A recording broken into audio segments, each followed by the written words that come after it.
Hi అండి, I'm doctor Kavya from Kavya hospitals Kukatpally, consultant here. Dental problems in pregnancy గురించి మాట్లాడుతున్నా.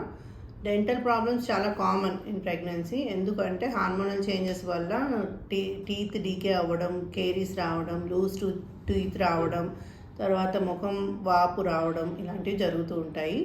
So how to prevent this అనేది మనం కొన్ని టిప్స్ చూద్దాము. First thing is you have to always brush twice daily. Fluoride ఉన్న toothpaste వాడాలి. Soft bristles ఉన్న టూత్ బ్రష్ వాడాలి.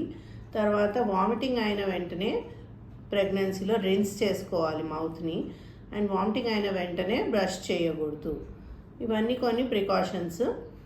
అండ్ ఏమైనా షుగరీ ఫుడ్స్, యాసిడిక్ ఫుడ్స్ ఇట్లాంటివి, ఐస్ క్రీమ్స్, చాక్లెట్స్ ఇట్లాంటివన్నీ అవాయిడ్ చేస్తే మంచిది. దీనివల్ల కూడా టూత్ డీకే, పళ్ళు లూజ్ టీత్ అవ్వడం ఇవన్నీ కామన్గా ఉంటాయి.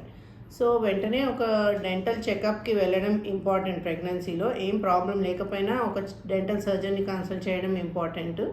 తర్వాత సెకండ్ ట్రైమెస్టర్లో ఏదైనా 13 to 26 వీక్స్ మధ్యలోనే టీత్ ఎక్స్ట్రాక్షన్ ప్లాన్ చేసుకోవాలి, రూట్ కెనాల్ ప్లాన్ చేసుకోవాలి.